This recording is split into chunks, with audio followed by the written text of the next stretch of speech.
Hemos subtitulado el programa de hoy Ser o no ser para una mejor comprensión del tema que vamos a tratar. El mundo, el tipo de vida nuestro, está basado y substanciado en el curso espacio-temporal en el que transitamos. Embebido en los acontecimientos de ese movimiento espacio-temporal, el hombre olvida sus raíces, y sobre todo las raíces de su yo real, y más que ser en el mundo, simplemente está. Y ese estar le pone a merced de lo circunstancial y lo transitorio, o sea, en manos del sufrimiento y de la muerte. Olvida lo permanente en función de la imagen cíclica y cambiante que le ofrece su ojo exterior y su mente más física.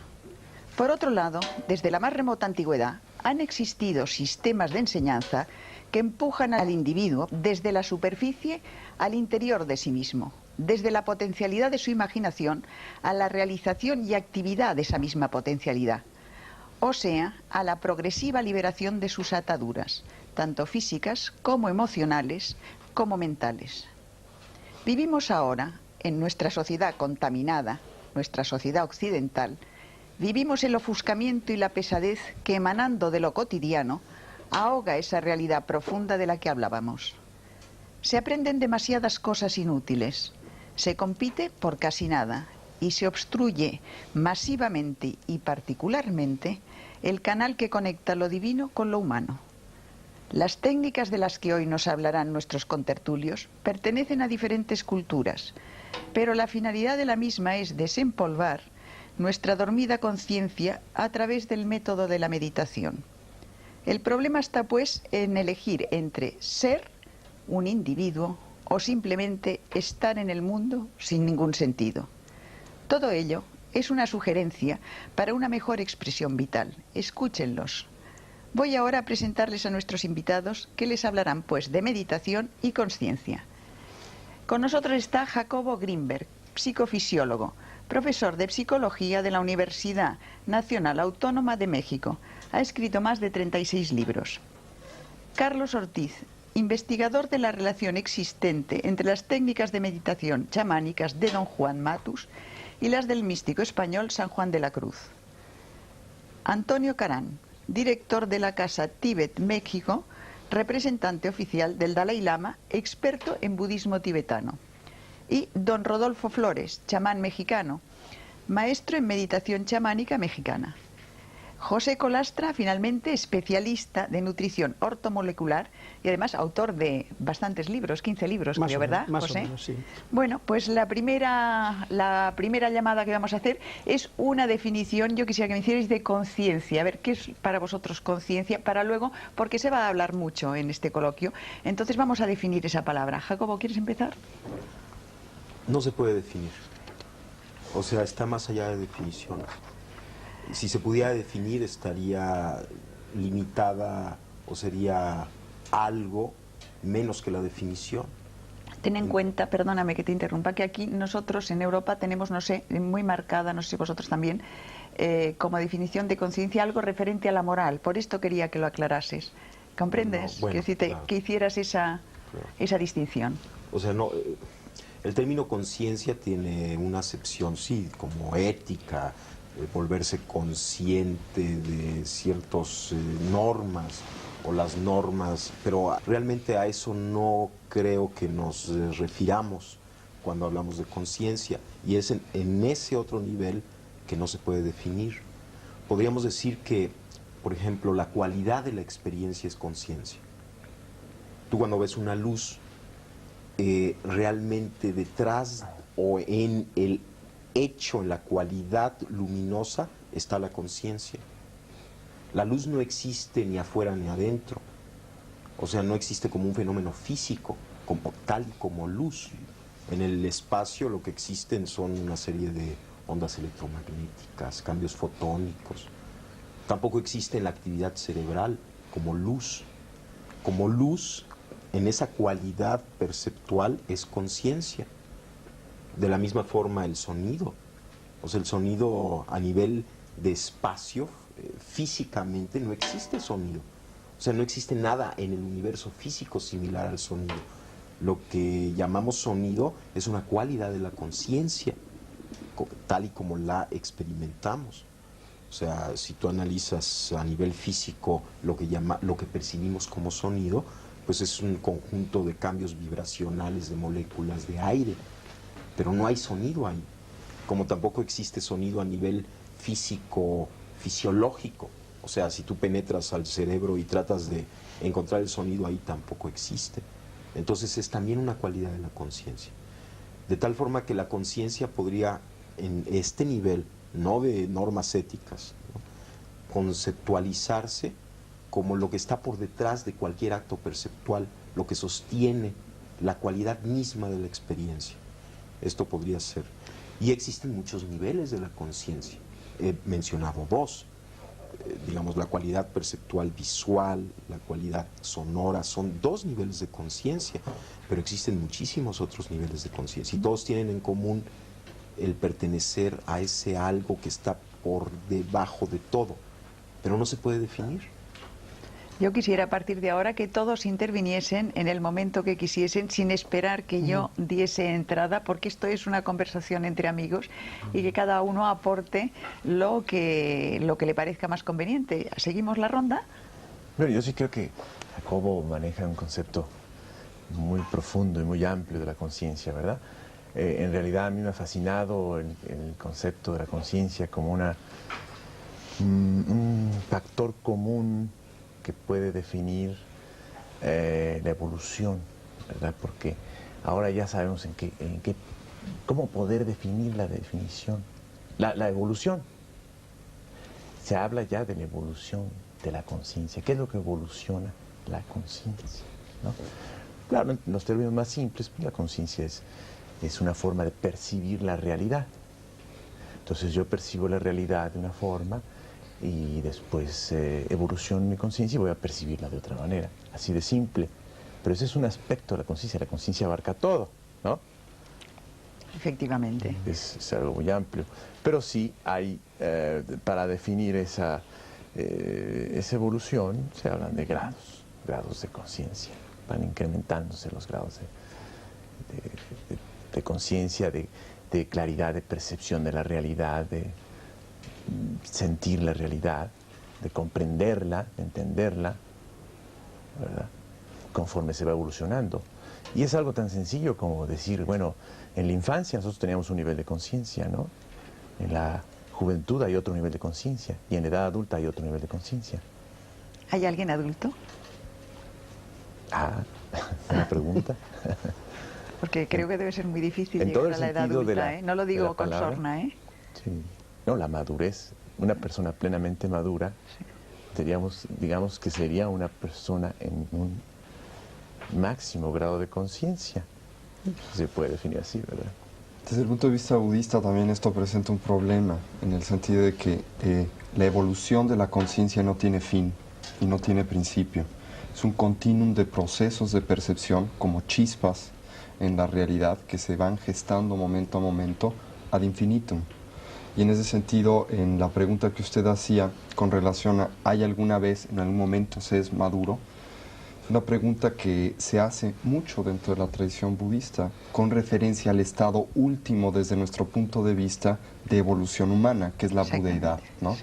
Y se dice entonces si la budeidad es ese estado adulto, ese estado en donde se llega a esta maximización de la capacidad correcta de percibir la realidad. Y los budistas, los textos clásicos tibetanos y la tradición oral tibetana, dice que no, que este proceso de budeidad, en el momento en que se lleva a esta completa y pura estado de unificación perceptual, es solamente el principio de otro nuevo proceso. Y cuando se termine ese nuevo proceso, también ese estado de finiquitación de ese proceso, ¿no?, es el principio de otro, ad infinitum. Entonces, cuando hablamos de conciencia, hablamos de un proceso tremendamente complejo y, como bien decía Jacobo, muy difícil de definir, porque depende de a qué nos refiramos con conciencia. La conciencia, por ejemplo, desde el punto de vista tibetano, puede llamarse la conciencia intelectual, por ejemplo, que tiene que ver con todos estos procesos lógicos de raciocinio matemático que todos tenemos y que aprendemos a realizar a través de nuestra experiencia de vida, ¿no?, y que tienen por propósito fundamental desglosar la realidad, categorizarla y hacerla familiar. Este es un tipo de conciencia, no la última, solamente un proceso de conocimiento. Pero hay un tipo de conciencia mucho más profundo, a la cual los tibetanos llaman yeshe. Y este tipo de conciencia la definen con una sola palabra: luminosidad. Y no es que sea una bola de humo luminosa que tengamos en algún lugar del cerebro y brille, sino es simplemente la capacidad de iluminar, en otras palabras, de hacer presente y de hacer parte de, un poco lo que definíamos como simplemente el conocimiento en sí, el darse cuenta. Y de hecho conciencia se puede traducir como este darse cuenta. Pero aquí volvemos a otro problema: ¿quién se da cuenta? ¿No? Entonces este es un problema que se trata mucho dentro de la tradición budista. No hay un punto central que se dé cuenta. Es un proceso unificado, pero muy complejo de definir también. Don Rodolfo, ¿cómo lo ve desde su punto de vista? Desde nuestro punto de vista chamánico, sin niveles académicos ni nada, lo vemos de la forma más sencilla. El despertar de la conciencia es encontrarse a sí mismo, y dentro de ese encuentro en sí mismo encontrar la luminosidad en el amor y en compartirlo hacia los demás por medio de la manifestación del espíritu, a través de el bien por el bien mismo. Es como nosotros lo concebimos, nada más. Colastra.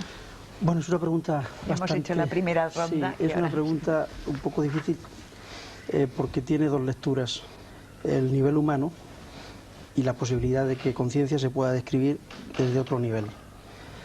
Desde el punto de vista del nivel humano, pienso que el doctor Grimper tiene muchísima razón, porque el término conciencia es muy difícil de definir si lo limitamos exclusivamente a nuestro enfoque, a nuestro nivel.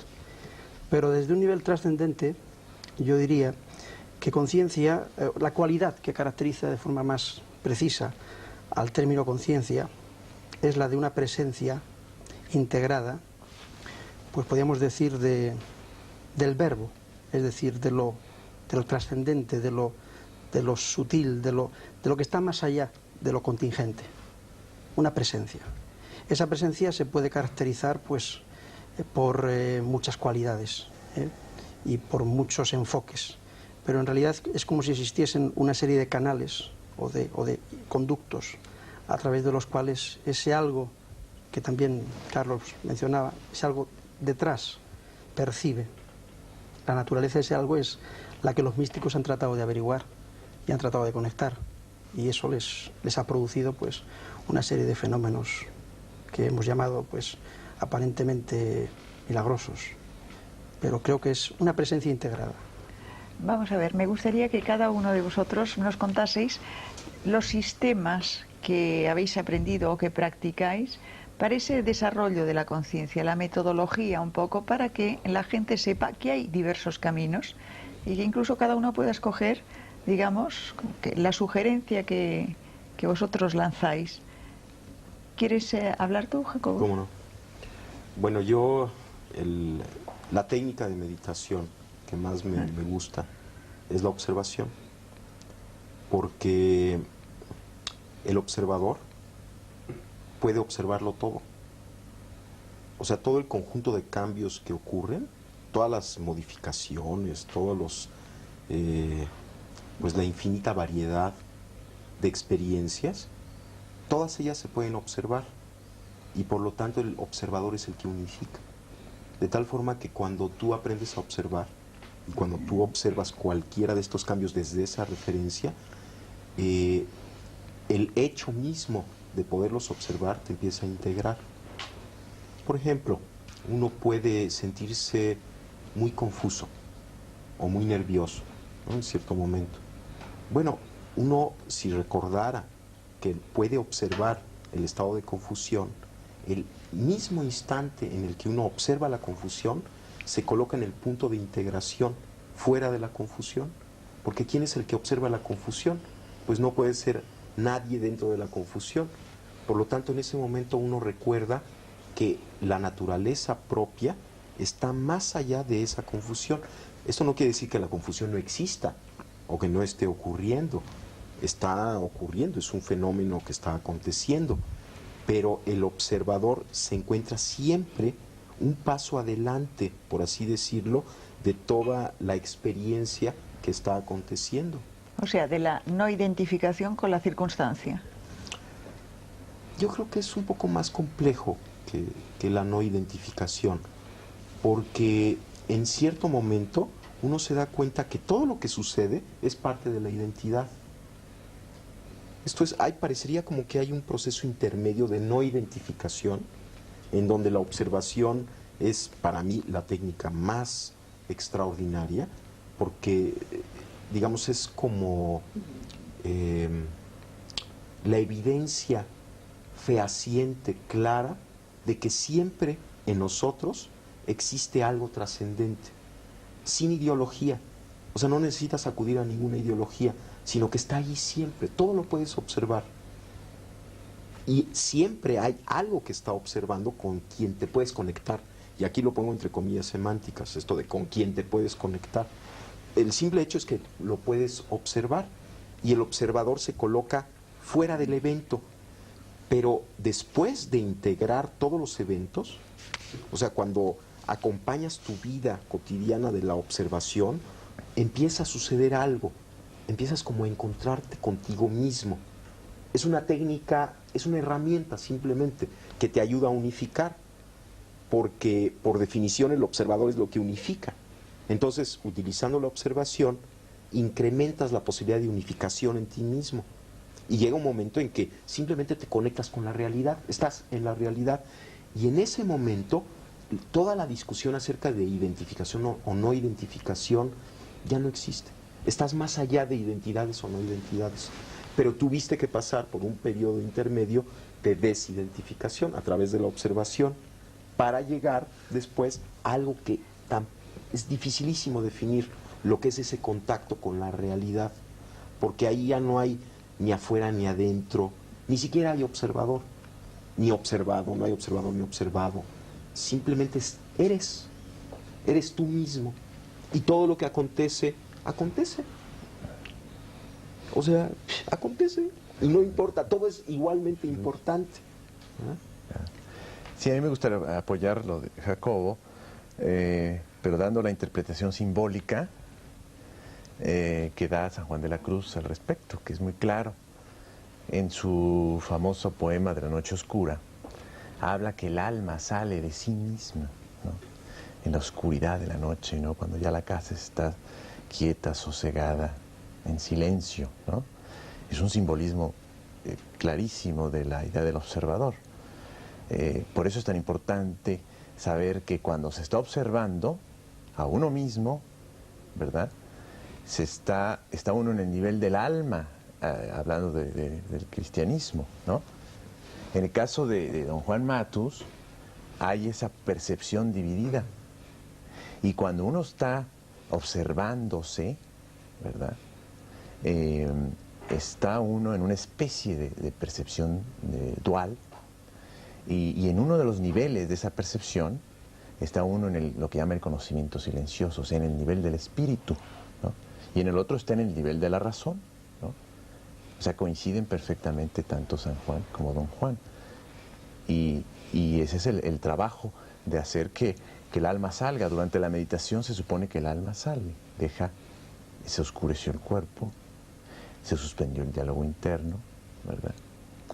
Eso ocurre, se supone, durante la meditación. Y la meditación que propone don Juan Matus es, a través de esa suspensión del diálogo interno, como que nos vamos separando hasta que nuestra percepción queda dividida. Y sí considero que es un proceso muy importante de intermedio antes de llegar a algo más avanzado, como lo decía Jacobo, pero creo que el primer paso es desidentificación. De hecho, toda la idea cristiana, todo lo que plantea Jesucristo es una desidentificación, es un desapego.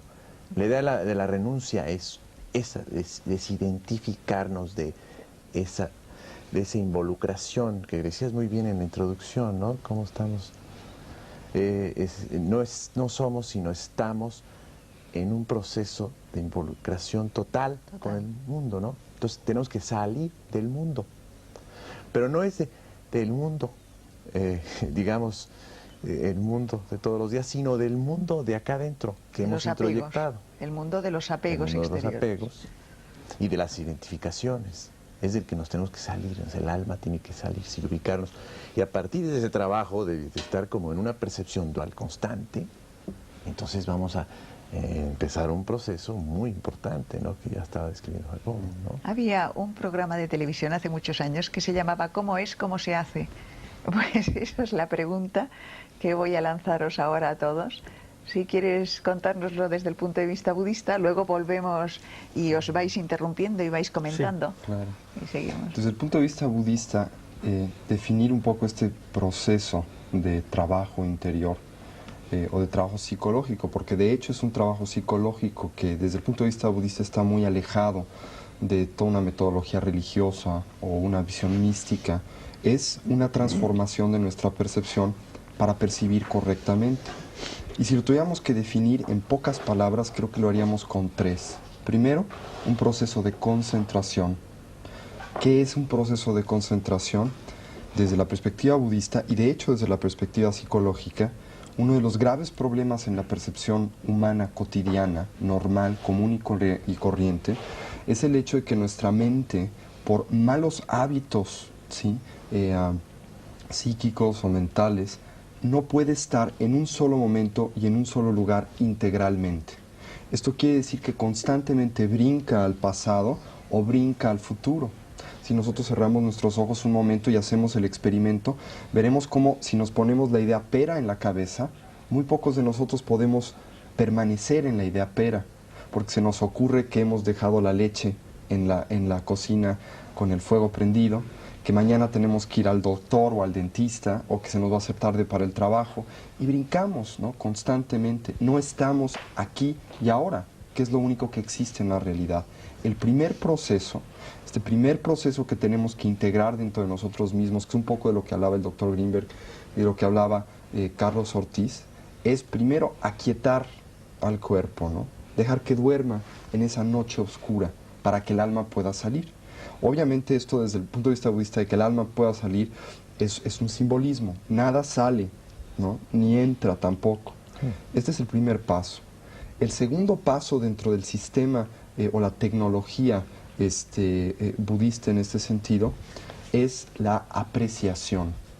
Una vez que paramos, ¿sí?, esta serie de proyecciones que le hacemos a la realidad y de prejuicios que son el resultado básico de estar en el futuro y en el pasado, de prejuiciar mi realidad o de proyectar en ella fantasías, y específicamente formas fantasiosas de existencia, que son que las cosas las vemos como eternas, independientes y no cambiantes, ¿sí? O tratamos de verlas así, y esto está completamente en contradicción como con las cosas realmente son, transformativas, impermanentes, interrelacionadas, etc.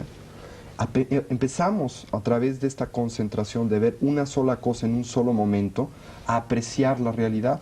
En otras palabras, a ver lo valioso, único y extraordinario que es cada evento de percepción. Poéticamente hablando, el mundo tibetano le llama a esta percepción, a esta apreciación de la realidad, el descubrir la magia de lo ordinario.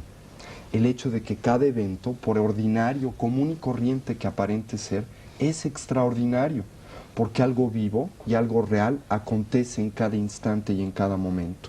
Este es el segundo paso, es este extrapolarse o salirse, que insisto, no es un salirse, sino es un abrirse, es un apreciar la realidad.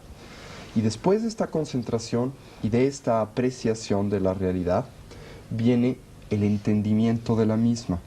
Y el entendimiento de la misma es la fusión directa, la integración o la síntesis de la percepción con la realidad, más allá de sujeto experimentador y objeto experimentado. Esto no quiere decir que hay un extra, un espíritu en los aires que percibe más allá de esto, sino que desde el punto de vista psicológico lo que sucede es que lo que importa en este momento tan especial de percepción ya no es el observador que se desdobla para percibir y trae a sí mismo la percepción, sino la relación. Deja de importar observador y observando, y lo único que existe e importa es la relación. Un poco lo que veníamos hablando. Este proceso requiere de una tecnología, no viene por sí solo, se tiene que cultivar, porque todos nosotros vivimos en el mundo, primero que nada, como decía Platón, de la doxa y de la opinión, en el mundo de las interpretaciones, de las proyecciones y de los prejuicios, pero también en el mundo de los inventarios. Todo lo metemos a nuestro inventario, todo lo metemos a nuestras categorías y muchas veces dejamos de ver las cosas como son. Y cómo son, ¿sí? Es un problema muy extenso dentro de todo este conjunto de desarrollo de la conciencia. Pero podríamos decir desde el punto de vista algo budista, algo muy, muy sencillo, pero muy bello. ¿Cómo son? Extraordinarias, únicas. Un poco es eso. Don Rodolfo. Pues estoy de acuerdo con las tres personas antes, Jacobo, Carlitos y Marco. Nosotros también llevamos el mismo sistema de la concentración primero para poder llegar a un desarrollo psíquico y poder tener la suficiente capacidad de desligarnos de la vida real, que se le llama aquí, ¿no? Para llegar a la vida interior y poder percibir todo lo que está a nuestro alrededor. Pero las técnicas pues no varían, son las mismas, ¿no? La concentración, la entrega total, ¿no? El desprendimiento de todas las cosas que nos atan aquí, en el aspecto materialista. Pero vamos a ver, nosotros, por ejemplo, si pensamos en una actividad de un budista, nos imaginamos a un señor sentado en la postura del loto, rapado, vestido de amarillo y en una celda de un monasterio o en un templo. ¿Ustedes cómo lo hacen? Nosotros lo hacemos de la forma más sencilla y simple, ¿no? Nosotros podemos hacer nuestra concentración en cualquier lugar, siempre y cuando saneemos primero el ambiente, ¿no? Sanear el ambiente es decir, pues, quitar todo, evitar todo tipo de vibraciones negativas, ¿no? Pero lo único que tenemos que hacer es sentarnos, concentrarnos y recibir esa energía que nos da la capacidad de la percepción o del acecho, como decía aquí Jacobo, ¿no? Creo yo que es de lo más simple, ¿no? Que pues hemos heredado por el tradicionalismo, por lo que sea, ¿no? Pero pienso yo que también es la capacidad del individuo en el entregarse, en el darse, ¿no? Para poder recibir eso.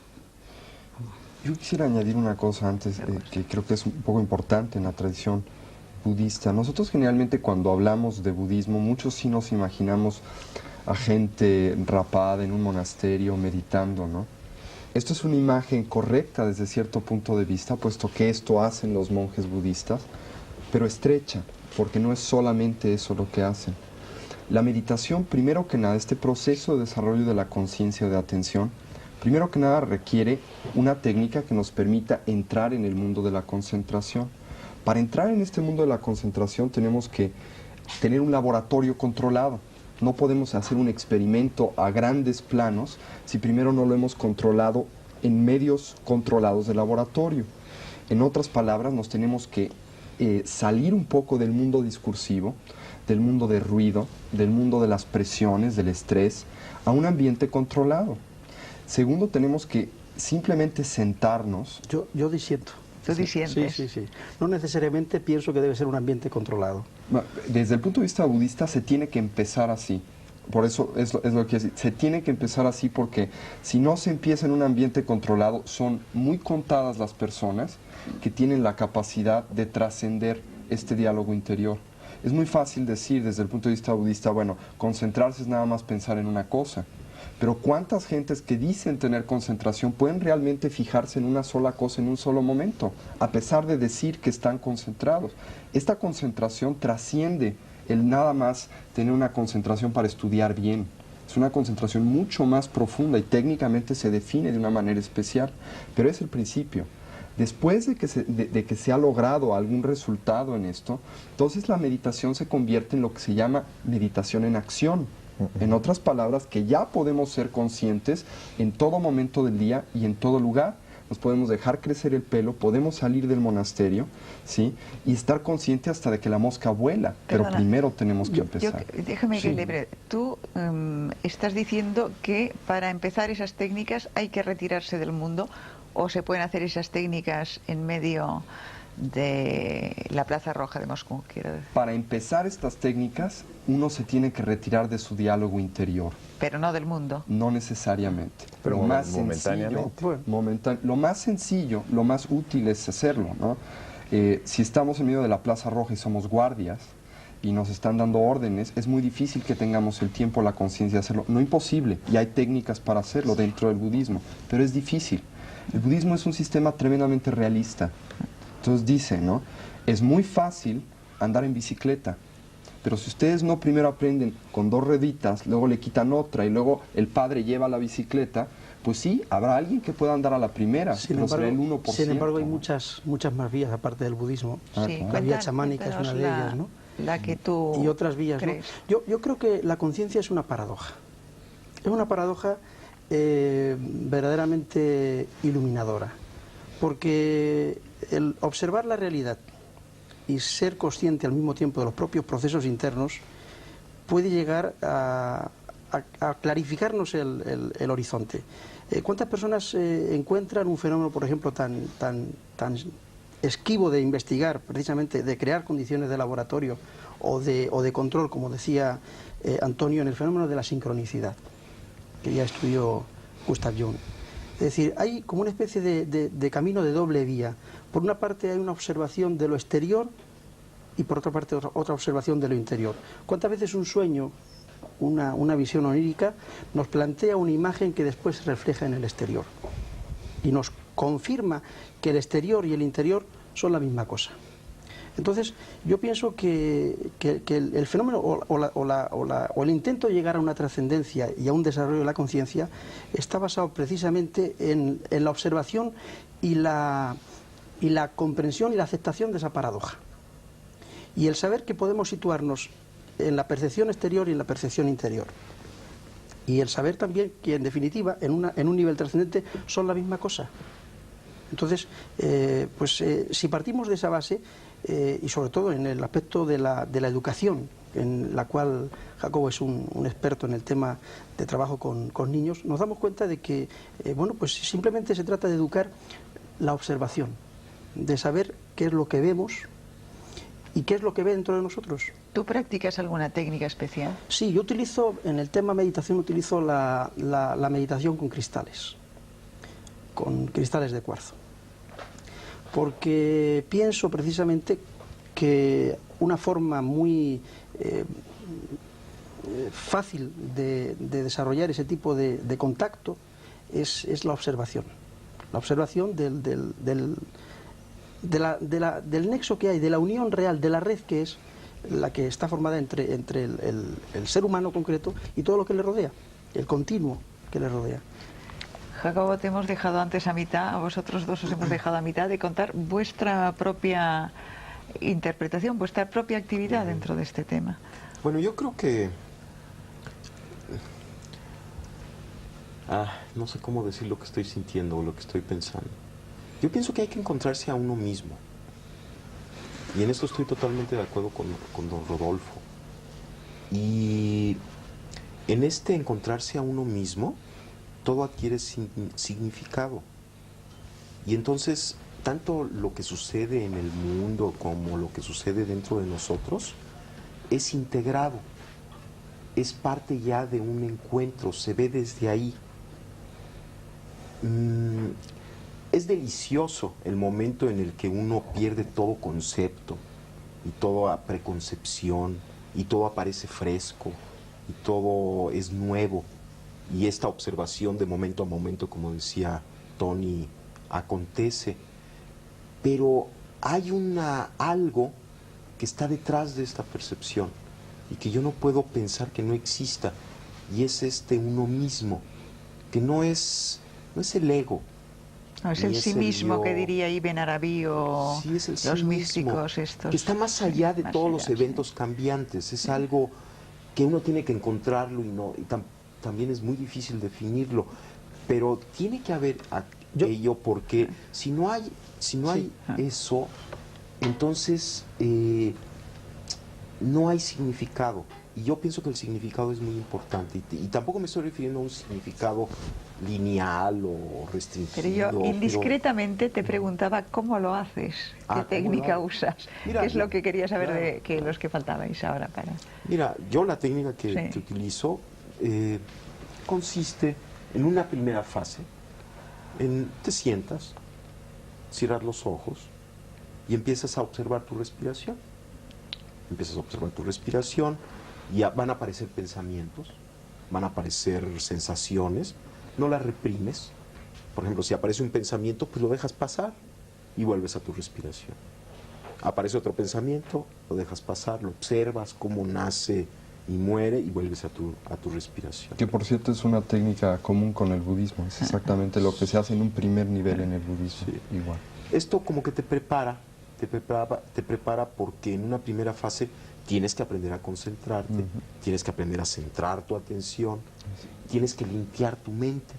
Y la forma de limpiar la mente no es peleándose en contra de la mente, Exacto. ni es, no la puedes quitar, no hay forma de quitarla. Y si peleas en contra de ella es lo peor que puedes hacer. Porque Constreñirla, entonces que no piense, eso no se puede la hacer. fortaleces, pero tampoco pienso que es malo tener mente. Hombre, es necesario tener un entendimiento, es maravilloso porque sería desastroso quedarnos sin esta Claro. parte. Sí, pero hay que trascender un nivel Claro, de pero esta entendimiento. mente que nos molesta, estos pensamientos repetitivos, yo pienso que sí hay que limpiarlos y la forma de limpiarlos es aceptarlos. Paradójicamente es aceptarlos y dejarlos pasar y dejar que afloren y que afloren y que afloren hasta que llega un momento en el que empiezan a calmarse y entonces uno puede fundirse con la respiración, estar en ese punto. En ese Bueno, instante. esa es una primera fase de la técnica. Una segunda fase consiste en empezar, por ejemplo, a observar tus pensamientos, tu cuerpo, tus sensaciones, unificar tu cuerpo, recorrer tu cuerpo, observar parte por parte, ir sintiendo, aceptando, sin pelearte en contra de tu cuerpo, sin juzgarlo, sin analizarlo, sino simplemente, por ejemplo, después de que estás en esta respiración ya concentrada, empiezas a sentir la parte alta de tu cabeza, las sensaciones táctiles, las sensaciones de la superficie. Después empiezas a sentir cada parte de tu cuerpo, vas como bañándolo, recorriéndolo poco a poco, hasta que llega un momento en que puedes observar tu cuerpo como una unidad. Es como recuperar tu imagen corporal. Entonces observas tu cuerpo, estás de testigo de tu cuerpo al mismo tiempo que sintiéndolo. Cuando logras hacer esto, el budismo, porque es una técnica budista, se llama vipassana. Es una forma muy extraordinaria de curarse, de limpiarse, además de colocarse en el punto de observación en donde puedes percibir todo tu cuerpo como una unidad, estás aceptando todo lo que sucede ahí, pero estás en una posición trascendente con respecto al mismo. Exactamente. El siguiente paso es empezar, en la técnica que yo practico, es empezar a activar una percepción simultánea, de tal forma que percibes todo tu cuerpo, con todas sus sensaciones corporales, y simultáneamente tu respiración. Exactamente. El siguiente paso implica, por ejemplo, poner atención a tus pensamientos. Entonces, percibes tus pensamientos, qué pensamientos hay, qué relaciones hay entre un pensamiento y otro, qué redes de pensamientos acontecen, y las percibes con la misma actitud que percibiste tu respiración y tu cuerpo, sin juicios, sin análisis, aceptando todos los pensamientos que acontezcan, pero colocándote de testigo de los mismos. Estás al mismo tiempo sintiendo, viviendo tus pensamientos, pero en el punto de trascendencia con respecto a ellos. La siguiente fase implica observar simultáneamente tu cuerpo, tu respiración y todos tus procesos mentales. Una observación simultánea. Bueno, una vez que acabas esto, que puedes realizar esta observación simultánea, empiezas a poner atención a tus emociones. ¿Qué cambios emocionales hay? ¿Cuáles son los tonos emocionales, la luminosidad emocional, las cualidades de la emoción? Y observas tus emociones con la misma actitud con la que observaste tus pensamientos, tu cuerpo y tu respiración.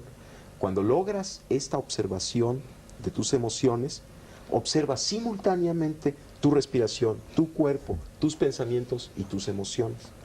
Después empiezas a observar de la misma forma tus imágenes internas, hasta que logras una percepción, una observación igual que como observaste el otro, sin juicio, sin análisis de tus imágenes internas, y haces simultánea la observación de tu respiración, tu cuerpo, tus pensamientos, tus emociones y tus imágenes internas.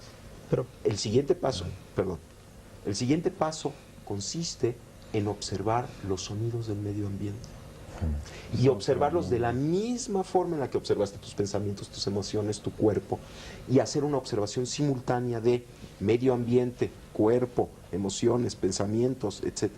Después, observar el mundo visual. Llega un momento en que cuando puedes hacer una observación simultánea de todos los componentes de tu experiencia, sucede algo extrañísimo. Hay una especie de umbral que se atraviesa y te conectas contigo mismo. Pero ¿quién es el ti mismo con quien te conectas? No se puede describir porque está unificando todo aquello. De alguna manera la técnica de incorporar observación a la observación y de hacerla simultánea te hace llegar a un umbral en donde todas las concepciones que tenías de ti mismo desaparecen y te conectas con algo que está más allá de esas concepciones, pero mucho más cerca de ti mismo que nunca antes. Y te das cuenta además que ese ti mismo es inseparable de la totalidad. ¿Y qué es la Pero ¿Y qué es la totalidad? todo eso son condiciones de laboratorio, Exactamente. condiciones de control. Yo voy más allá, que son válidas y perfectamente útiles, pero yo voy más allá. Es que la conciencia se puede buscar también en la observación diaria de cualquier evento que a nosotros nos sucede. Pero perdón, es exactamente lo mismo. Sí. Bueno, en el sí. momento en que logras la observación del mundo visual, del mundo auditivo, de tu cuerpo, Entonces, estás puedes en integrar. cualquier lugar, en cualquier situación, y estás observándolo desde el mismo punto de referencia. Estás consciente. Lo único que, No es lo condiciones único que se elaboradas. dice es que si no hay un proceso previo de capacidad de atender, entonces en lugar de atender, en lugar de observar, nos estamos yendo con las cosas. Un poco lo que decía Jacobo para profundizar nada más una cosita. Yo diría que más bien de lo que se trata es de trabajar sobre el tema educativo, Sí, porque claro. me parece que el niño tiene la frescura suficiente, la capacidad suficiente en un sistema educativo idóneo para ver todo esto como una cosa totalmente natural. De acuerdo. La forma en la que el niño percibe la realidad es totalmente instantánea y directa. Entonces estamos hablando y estamos dando la sensación o la imagen de que necesitamos este proceso. Y posiblemente lo que necesitemos no es este proceso, sino no degradar una capacidad natural que tenemos desde que llegamos al mundo y que podemos ir ampliando progresivamente. Pero es otro tema. Esto depende. Perdona que diga, pero como este programa lo hacemos para personas que deben estar hechas una ruina, entonces casi mejor Pero es que no damos hablemos la de niños. impresión de que Sí. necesitamos No, para adultos, digamos, mejorarnos. estábamos contando un Eso poco es. la historia. Me Claro. perdonáis, pero Carlos Ortiz Sí, sí, sí. no ha dicho Me su gustaría parte mucho en este tema. continuar con el simbolismo, ¿no?, de San Juan de la Cruz. Es importante aclarar que en ese proceso de separación estamos hablando de todo, del desapego, de la desidentificación. Para poder observar está uno desapegándose, salir de uno mismo, ¿no? Dice San Juan de la Cruz en su poema. Para eso hay que hacer la noche oscura del sentido, es decir, de los sentidos de las emociones Que tranquiliza. que se da en la meditación. O se puede dar instantánea, porque hay que hablar de la meditación momentánea e instantánea, vamos a decirlo así, ¿no? Se tiene que dar la noche oscura del entendimiento, o sea, se ve la realidad sin juicio, y ahí se entra la percepción directa. Ahí está. Por eso hay que hablar de ese tipo diferente de Claro. meditación, pero que hay que entrenarla en el laboratorio, como dices, en la meditación de sentado, ¿verdad? Y se da la noche oscura de la memoria, o sea, de ubicarse en el aquí y el ahora, olvidarse del pasado y olvidarse del futuro, así tiene que ser, ¿no? Y también la noche oscura de la voluntad, en cuanto a esa suspensión momentánea de esa voluntad reactiva, ¿verdad? Se suspende de pronto, por un momento. Entonces, ya nos ubicamos en dos tipos de meditación, una que es de sentados, ¿verdad?, donde se nos va a facilitar ese entrenamiento de qué, de hacer noche oscura, de todo nuestro cuerpo y mente, para podernos salir, es decir, desapegarnos. Con ese entrenamiento ya podemos ir a la realidad con los ojos abiertos, ¿verdad? Y estar practicando esa observación de silenciarnos, ¿no? Instantáneamente y ver el mundo, ¿no? Ahora, don Rodolfo, yo quería preguntarle, ¿tiene usted más facilidad que la gente que estamos educados en esta vorágine occidental e intelectual, digamos, que el resto? Usted y personas como usted. Bueno, en el aspecto de la meditación no lo hacemos nosotros tan complicado ni nada, ¿no? Es una forma sencilla y natural. Perdone, pero es que a lo mejor usted no lo necesita. Es que hay un fin en el que sigue el chamán, desde un principio, ¿no? El chamán piensa en el aspecto de nosotros, ¿por qué quiero ser chamán? ¿Por qué quiero conocer esto? ¿Para qué lo quiero? ¿Para qué lo necesito, no? Entonces viene el desprendimiento del ego, o sea, lo necesito y lo quiero para servir a los demás, para darles a los demás, para participar en la vida activa de la sociedad, pero inculcando una nueva idea de la desintegración del materialismo. ¿Pero solo con este fin o va más allá? El fin también de llegar a la evolución, el fin de alcanzar mayores niveles de conciencia, el acercamiento, por decirlo, a Dios, ¿no? De llegar hacia Dios. El chamán en México se basa mucho sobre la filosofía o la doctrina del Maestro Jesús de Nazaret, ¿no? Amar al prójimo como a ti mismo. Entonces seguimos todos los principios de ello. Si vamos a hacer una cosa, la vamos a hacer con todo el amor debido para que salga bien. Si no tenemos esa capacidad de amor, pues no podríamos hacer nada. Si lo hiciéramos por el dinero, lo hiciéramos por los obsequios, o lo hiciéramos por todo ese tipo de cosas, o porque se nos corresponda con agradecimiento y esas cosas, pues no sería seguir esa enseñanza. Entonces lo hacemos con el fin de alcanzar el tesoro propio de la satisfacción de dar por dar. ¿Son ustedes capaces de acelerar la práctica de otra persona? Pues todo depende también de la persona que quiera recibir este tipo de enseñanza, ¿no? Pudiéramos decirle. Ninguno de nosotros somos maestros. Todos siempre estamos aprendiendo de todos. Yo estoy aprendiendo mucho de ellos. Pero en diferentes grados. Pues digo, siempre yo me considero siempre un discípulo de todos mis amigos, de todas las personas con las que trato. Él ha tocado un tema importantísimo que no podemos que no podemos soslayar, es el tema del amor. Hablamos de conciencia, pero conciencia sin amor o con amor.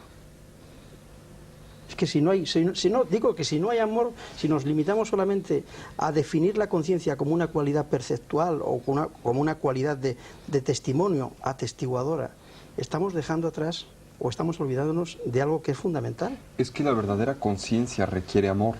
O sea, desde el punto de vista budista, cuando hablamos de amor, hablamos de la motivación. ¿Qué es lo que motiva al guerrero espiritual, al bodhisattva, ¿no?, a actuar en el mundo? Lo motiva el poderse relacionar con él. Pero aquí hay algo muy importante desde el punto de vista de la tradición budista, que la motivación es fundamental. El querer ayudar, el querer aportar nuestro conocimiento en pro o en beneficio del prójimo. Esto es fundamental. Pero otro de los temas muy, muy importantes que tenemos que tocar es que no es suficiente el querer ayudar, hay que saber ayudar. Porque si no, lo único que vamos a hacer es contribuir con nuestro caos personal al mundo. O sea, mucha gente quiere ayudar, pero muchas veces interpretamos ayudar como el imponer nuestros sistemas, nuestras resoluciones, nuestras soluciones al prójimo, cuando pueden ser completamente erróneas para él. Y esto es muy importante. Por eso la conciencia, como decía José, es fundamental para el amor. Y el amor es fundamental para la conciencia. O sea, hay que conocer para amar. Hay que conocer para amar y hay que amar para conocer. Y este amar para conocer es lo que el budismo narra en el hecho de que nuestra realidad no existe como cosas, entidades, sustancias o eventos aislados, sino que todo en la realidad está interconectado. Esto es obvio, no es descubrir el hilo negro, es el hecho de que si estamos aquí es porque hay unas cámaras, unos operadores de las cámaras, hay un auditorio, está usted que conduce el programa, en fin, hay miles de casos y circunstancias que hacen posible el hecho de que las personas que nos están viendo nos puedan ver. Entonces, lo que yo hago en este estudio afecta a millones de personas, pero al mismo tiempo lo que ellos piensan de este programa afecta a este programa, ¿no? Entonces, mi motivación tiene que ser poder ayudarlos a ellos. ¿Cómo? Agradándoles para que el programa pueda existir, ¿no? En otras palabras, este conocimiento de cómo existen las cosas, esta sabiduría, esta conciencia, que es esta interrelación, me brinda amor, porque obviamente cuando me doy cuenta que todo está interpenetrado, que todo se interrelaciona, me tiene que interesar todo, porque si no me interesa todo, tampoco me puede interesar yo. Es un poco lo que el Dalai Lama dice que es el egoísmo educado o el egoísmo sabio, a diferencia del egoísmo estúpido. Es el quererme ayudar sabiendo que para poderme realmente ayudar tengo que ayudar a todo lo demás. Y esto es muy importante. Pero sí quería hacer esta aclaración. Estoy de acuerdo completamente con lo que hemos dicho, pero que no es suficiente querer ayudar. Hay que saber ayudar, porque si no se corre muchas veces el peligro de, a la manera, por ejemplo, medio oriental, de querer imponer al infiel lo que está bien, porque esto lo va a liberar, ¿no? Y entonces pues vamos a matar a todo mundo, etcétera. El problema que acabas de nombrar no es tanto de una imposición, sino de un desconocimiento de su propia ley, que no es lo mismo. ¿Eh? Yo quisiera decir algo. Yo me refería a un umbral. En esta observación simultánea tiene toda una base o explicación fisiológica este umbral, y es algo muy espectacular el llegar a él, porque cuando se llega a él hay un cambio en el sentido de que ya no se quiere, y aquí un poquito difiero de lo que acaban de decir mis compañeros, ya no se quiere ayudar o no ayudar, ya no se acompaña la conciencia del amor, sino que se vuelve lo mismo. Pero esto ya es un paso muy evolucionado. No hay ni conciencia ni amor, simplemente hay esta realidad. El ser. Pero aquí ya y es todo de amoroso, sí. no tiene una Sí. cualidad de amor añadida, sino que es lo mismo. Pero ahí estás hablando ya de la iluminación en sí. Antes de la iluminación, para partir y poder llegar a este proceso, tiene que haber la conciencia de amor. Yo creo que nos O sea, hemos dejado, perdóname, a Carlos Ortiz, que no nos ha acabado de contar exactamente cuál era su técnica y su método, que eso sí también más nos o menos le he interesa. dicho. En pocas palabras, la noche oscura de San Juan de la Cruz, la noche activa, ¿verdad? La noche activa, es suspender el diálogo interno. Simplemente. Simplemente suspender el diálogo interno, suspensión de procesos intelectuales, incluso emocionales, ¿no? Y si suspendemos el diálogo interno, digamos como que nos vamos separando, vamos a tratar de explicarlo, ¿no? En cualquier sitio, en cualquier momento, De todo. o se necesita un lugar específico, como decía antes Tony. El hacerlo en un lugar específico va a reforzar esa posibilidad. Pero hay que comprender que lo importante es ya sacarlo a la acción, ¿no? A veces se olvida eso. Ocurre mucho que se mediten sentado, pero Se después desfasa. el diálogo interno empieza. Entonces, eso va a reforzar a la clave de todo, que es suspender el diálogo interno. Entonces, en la vida salimos a suspender, a parar el mundo, porque es tan difícil suspender el diálogo interno, que es parar todo un mundo, es parar todo nuestro mundo que traemos aquí. Y se va dando, curiosamente, ese proceso como de separación conforme vamos suspendiendo el diálogo interno, hasta que vamos quedando separados. Es decir, ya después estamos ya observando. Al observar, paramos el diálogo interno, hacemos noche oscura, ¿no? Y hasta que ya nos quedamos en los dos, por decirlo de alguna manera. ¿Qué significa eso? En el momento en que uno ya está trabajando la meditación constantemente y está consciente de todo lo que está ocurriendo. ¿Qué ocurre allí? Ya desde que empieza a suspender el mundo, el diálogo interno, esa mecanicidad de nuestros pensamientos y nuestras acciones, se empieza el ver, que es la contemplación en el místico.